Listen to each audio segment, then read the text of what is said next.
Whether your specialism is graphic design, illustration or 3D art, chances are you'll have made a choice between working as a freelancer or getting a full-time job in a studio.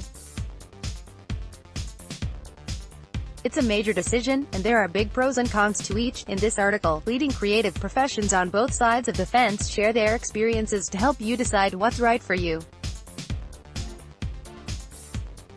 We'll look at the pros and cons of freelancing versus working in a studio. 20 Tips for Design Interview Success. 01. Freelance Pro. Choose your hours. With freelancing comes the ability to choose your own clients and enjoy the finer things in life. What I love most about my choice as a freelancer is being able to see my 2-year-old son growing up every day, says Melbourne-based concept artist and illustrator Darren Yao.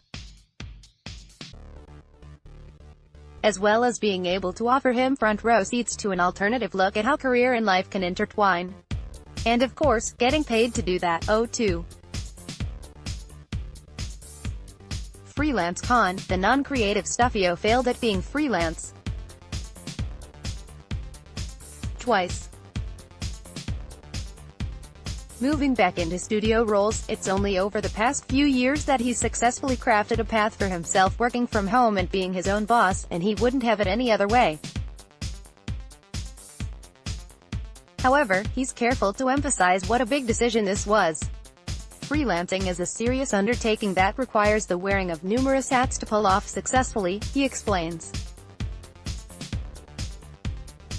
As a freelancer, you're running a small business, which requires many non-art related skills that studio artists don't need to contend with. Darren Yao managed to paint this in his free time as well as working freelance, but exactly what skills is he referring to? Things like client billing and chasing payment, keeping the books up to date, dealing with taxes, health cover, putting funds away for Freelance Pro. Greater variety, if you want it. Janet Shermer enjoys the diversity that comes with being able to pick your own projects. Berlin-based freelance artist and illustrator Janet Shermer also champions the life of a freelancer. A nice side effect is that you get to work on a lot of different projects, instead of just working for one for years in a studio, she says. I love doing concept art and I love illustration, and I'm able to do both as a freelancer. 04. Freelance Con. Nightmare clients. When it comes to clients, however, taking the freelance route comes with its downfalls. Simply receiving payment can be a struggle sometimes.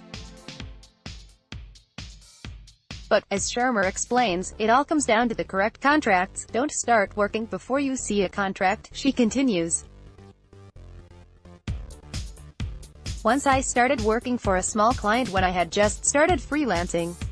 After finishing the work, I never heard back from him. It wasn't very smart on my end. Difficult clients pop up no matter which area you work in, but as Yo says, you can take certain steps to ensure potential clients don't turn into a total horror show. Nightmare clients tend to be new clients, so I begin dealing with them before they turn out to be nightmare clients, he says. First, the client understands that I intend to enter into a mutually beneficial relationship, not a dictatorship. I'm there to bring flesh to their vision, with their guidance. I'm not a doormat, and in order to bring about the best outcome, we need to respect each other's skill sets and worth. If you communicate this part in the right way, this won't offend good clients. In fact, most will appreciate this as a mark of one professional to another, but it will bring out red flags and egotistical prima donna types. 05. Studio Con. Nightmare clients. Again, however, working within a studio doesn't necessarily mean you can escape difficult clients. If it's clearly going nowhere, I'll just step away, says Blazing Griffin-led artist Paul Scott Canavan. Don't make a fuss. Sometimes these people are just going through some trouble and I always try not to burn bridges. Paul Scott Canavan works at indie game studio Blazing Griffin, having art directed Distant Star, Revenant Fleet, The 39 Steps, Dino Tribes and a PB, Retribution. Canavan has worked on a range of projects and puts a safeguard in place. I always ask for 50% of the commission up front, and only deliver the final product on receipt of the second 50%. 06. Studio Pro, creative collaboration. While you can't escape difficult clients either way, working in a studio does allow you to flourish in creative collaboration. Gaining constructive criticism and building friendships in a studio environment can help you to produce the best work possible. Freelance life is great in many ways. Oh, how I miss 11 a.m. starts, but there's nothing like working with a group of friends to inspire you and make every day exciting, continues Canavan. Weta concept artist Christian Pierce couldn't agree more. I love the people and all the interesting stuff that happens here, he says. Weta is different to most design studios in that there's a full workshop here: engineering, model making, 3D, molding, uncasting, sculpting, paint shop. Every time you get out of your chair you bump into people doing something you don't know how to do, and they're really freaking good at it. Weta's Christian Pierce, who painted this piece, is an advocate.